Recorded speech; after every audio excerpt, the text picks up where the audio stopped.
नमस्कार, टेकपाना टेक अपडेटमा स्वागत छ। मौसमा अमेरिकाको सिलिकन भ्यालीमा अर्बौं डलर दिएर एआई क्षेत्रका प्रतिभा आफ्नो कम्पनीमा लिने प्रतिस्पर्धा चलेको छ। हालै 24 वर्षीय एआई अनुसन्धानकर्ता म्याट डिटेकेले मेटाबाट लगभग 25 करोड डलर करिब 34 अर्ब रुपैयाँको 4 वर्षे सम्झौता स्वीकार गरेका छन्, जसमा स्टक र नगद दुवै समावेश छ। यो रकममध्ये पहिलो वर्षमा 10 करोड डलरसम्म भुक्तानी हुने सम्भावना रहेको बताइएको छ। मेटाका प्रमुख कार्यकारी मार्क जुकरबर्ग डिटकेलाई व्यक्तिगत रूपमा सुपर इन्टेलिजेन्स अनुसन्धानका लागि आफ्नो कम्पनीमा ल्याउन आफै अग्रसर बनेका थिए।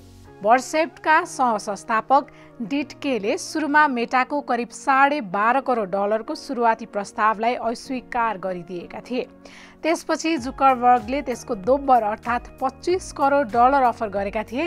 वाशिंटन विश्वविद्यालयमा कम्प्युटर विज्ञानको पीएचडी कार्यक्रम छाडेका डिटकेले यसअघि सियाटल एआई प्रयोगशाला एलन इन्स्टिट्युट फर एआईमा मोल्मो एआई च्याटबट परियोजनाको नेतृत्व गरेका थिए।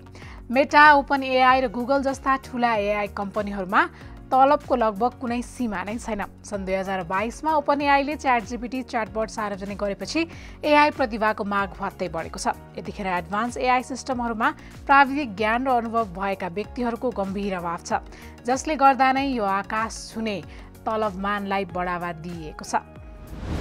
घटना तथा दुर्घटनाबारे तत्कालै जानकारी दिनको लागि चितवनको सिमलताल र धादिङको चरौँदीमा इन्टरनेट अफ थिङ्स आईओटी उपकरण जडान गरिएको छ। बढी दुर्घटना हुन सक्ने सम्भावना भएका दुई स्थान छनौट गरी सशस्त्र प्रहरी बल नेपालले लुना जीपीएसँगको सहकार्यमा केही दिनअघि यस्ता डिभाइस जडान गरेको हो। दुर्घटना भएको खण्डमा उक्त डिभाइसबाट तत्कालै सशस्त्र प्रहरी बल, नेपाल विपद व्यवस्थापन तालिम शिक्षालय कुरिन्टारमा जानकारी प्राप्त हुने बताइएको छ। कुनै पनि घटना तथा दुर्घटना भएमा त्यसको जानकारी दिनको लागि डिभाइसमा रहेको हरियो बटन 10 सेकेन्डसम्म थिच्नुपर्ने हुन्छ। बटन थिचिसकेपछि सशस्त्र प्रहरी बल, नेपाल विपद व्यवस्थापन तालिम शिक्षालय कुरिन्टारमा रहेको साइरन बज्नेछ। साइरन बजेर दुर्घटनाको स्थानको बारे जानकारी प्राप्त हुन साथ तत्कालै उद्धारको लागि सुरक्षा फौज परिचालन हुनेछ। काठमाडौँ महानगरपालिकाले सञ्चालन गरेको विद्युतीय सवारी, ईभी तथा अन्य सवारी साधन मर्मत सम्बन्धी प्रारम्भिक तालिम लिएकाहरूले 6 महिने अन द जब ट्रेनिङमा सहभागी हुन पाउने भएका छन्। बिहिबार एक सूचना प्रकाशित गर्दै महानगरको सामाजिक विकास विभागले अधिकतम 19 जनाका लागि यस किसिमको तालिम खुलाएको हो। महानगरको प्रारम्भिक तालिम प्राप्त गरेका प्रशिक्षार्थीहरूलाई काठमाडौँ महानगरपालिका, चाङ्गुनारायण फाउन्डेसन र सम्बन्धित कम्पनी, औद्योगिक प्रतिष्ठानसँगको सहकार्यमा यस्तो तालिम दिइनेछ। इच्छुक प्रशिक्षार्थीहरूले अनलाइन फारम भरेर 7 दिनभित्र आवेदन दिन सक्नेछन्। 28 साउनसम्म आवेदन दिनेहरूमध्येबाट छनौट भएका प्रशिक्षार्थीहरूको तालिम 1 भदौ 2082 देखि सुरु हुनेछ। थप जानकारीको लागि महानगरको वेबसाइटमा रहेको सूचना हेर्न सकिनेछ। डिजिटल भुक्तानीमा प्रख्यात भिजा NYSEVले नेपालमा औपचारिक रूपमा कार्यालय खोलेको छ। काठमाडौँमा भिजाको नेपाल कार्यक्रम खोल्नु नगद रहित अर्थतन्त्रतर्फको यात्रालाई समर्थन गर्ने कम्पनीको दीर्घकालीन प्रतिबद्धता भएको कम्पनीले जनाएको छ। यो रणनीतिक कदमले डिजिटल भुक्तानीको पहुँच फराकिलो पार्ने र उपभोक्ता र व्यापारी दुवैका लागि निर्वाध सुरक्षित वित्तीय समाधानहरू प्रदान गर्ने लक्ष्य राखिएको भिजा कार्यालयको भनाइ छ। यसका साथै भिजाले नेपाल प्रमुखको रूपमा मनोज थापालाई नियुक्त गरेको छ। थापाले भिजाको बङ्गलादेश, नेपाल र भुटानका लागि कन्ट्री म्यानेजर सब्बिर अहमदलाई रिपोर्ट गर्ने थापासँग फोनपेमा साझेदारी र नवप्रवर्तन प्रमुखको रूपमा काम गरेको अनुभव छ। एनसेलको उच्च व्यवस्थापनमा कार्यरत अधिकारीले एकपछि अर्को राजीनामा दिन थालेका छन्। प्रमुख कार्यकारी अधिकृत तथा प्रबन्ध निर्देशकबाट जाब्बोर कायमोभ बाहिरिएपछि कम्पनीका प्रमुख व्यावसायिक अधिकृत उमायर मोहसिनले पनि राजीनामा दिएका हुन्। पाकिस्तानी नागरिक मोहसिन अगस्त 2023 देखि एनसेलमा चीफ कमर्सियल अफिसर COO को रूपमा कार्यरत थिए। कम्पनी स्रोतका अनुसार मोहसिनले केही समय अघि नै राजीनामा बुझाएका थिए। एनसेल स्रोतले नयाँ चीफ कमर्सियल अफिसरको नियुक्त अन्तिम चरणमा रहेको र छिट्टै औपचारिक रूपमा आबद्ध हुने बताएको छ। उनी पनि विदेशी नागरिक नै हुन्। जाबोरले राजीनामा दिएपछि एनसेल सञ्चालक समितिले प्रमुख वित्तीय अधिकृत CFO सेद MD इनामुल कबीरलाई कार्यवाहक CEO को जिम्मेवारी दिएको छ। सरकारले राष्ट्रिय गुप्तचर, इन्टेलिजेन्स तथा अनुसन्धान सम्बन्धमा व्यवस्था गर्न बनेको विधेयकको मस्यौदा तयार पारेको छ।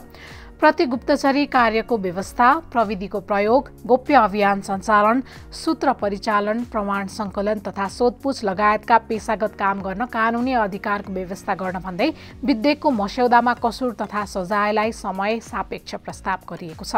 मस्यौदामा कम्प्युटर डेटाबेसको परिभाषा समेत राखिएको छ।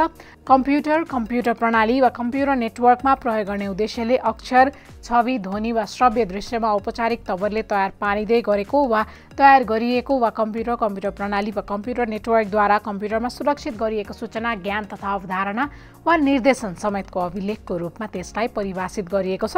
थप जानकारी टेकपानामा पढ्न सकिनेछ। व्हाट्सएपले ठगीबाट बच्न विभिन्न टुल्स तथा फिचरहरू उपलब्ध गराउने भएको छ। पछिल्लो समय व्हाट्सएप ठगीका लागि निकै प्रयोगमा आएको एप बनेपछि कम्पनीले ठगीबाट जोगिन टुल्स र फिचर ल्याउने भएको हो। यस वर्षको पहिलो 6 महिनामा मानिसहरूलाई ठगीबाट बचाउने प्रयासको रूपमा ठगी केन्द्रहरूसँग जोडिएका 68 लाखभन्दा बढी खाताहरू पत्ता लगाएर बन्द गरेको कम्पनीको भनाइ छ। ठगीहरूमा प्राय पीडितलाई पहिला पैसा लगानी गराउन लगाइन्छ। ठगीको सुरुवात एउटा सामान्य टेक्स्ट मेसेज वा डेटिङ एपबाट हुन सक्छ। त्यसपछि कुराकानी, सामाजिक सञ्जाल, निजी मेसेजिङ एपहरू र अन्तमा भुक्तानी वा क्रिप्टो प्लेटफर्महरूमा सर्छ।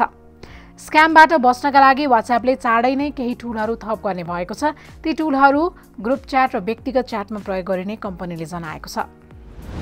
नेपाली बजारका लागि स्यामसङले ग्यालेक्सी Z Fold 7 र Z Flip 7 को प्री अर्डर सुरु गरेको छ। कम्पनीले बिहिबार एक विज्ञप्ति जारी गर्दै यी दुई फोनको प्री अर्डर सुरु भएको जानकारी दिएको हो। 22 साउनदेखि सुरु भएको प्री अर्डर 29 साउनसम्म चलेछ। 2,44,979 रुपैयाँ रहेको 256 GB को ग्यालेक्सी Z Fold 7 अग्रिम बुकिङ गर्दा बर्ड्स 3 प्रोमा 17,000 छुट पाइनेछ। साथै 512 GB सम्मको स्टोरेज अपग्रेड 15,000 नभई 5,000 मा नै गर्न सकिनेछ। यस्तै 1,54,979 रुपैयाँ पर्ने galaxy Z Flip 7 pre order गर्दा बर्ड्स 3 मा 13,000 छुट पाउन सकिनेछ। यो सँगै ग्राहकले एकपटकको लागि ब्रेकेज इन्स्योरेन्स र 0% ब्याज दरमा दुवै फोन किस्तामा किन्न पाइने सुविधा पनि पाउनेछन्। नेपालमा दुवै फोनको 256 GB स्टोरेज भएको संस्करण अग्रिम बुकिङका लागि उपलब्ध हुनेछ। खर्बपति उद्यमी एलन मस्कको एआई कम्पनी XAI ले अश्लील तस्बिर बनाउने विशेषता सहितको ग्रोक इमेजिन नामक नयाँ फिचर सार्वजनिक गरेको छ। कम्पनीले हालै मात्र अनफिल्टर्ड तस्बिर र भिडियो बनाउन सक्ने फिचर ल्याएको हो। हाल यो एक्सका प्रिमियम प्लस र सुपर ग्रोक प्रयोगकर्ताका लागि उपलब्ध छ।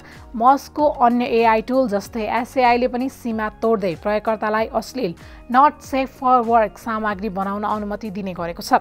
ग्रोक इमेजिनमा स्पाइसी मोड नामक एक विशेष फिचर छ। यो फिचर प्रयोगकर्ता सहजै यौनिक रूपमा स्पष्ट सामग्री बनाइदिन्छ।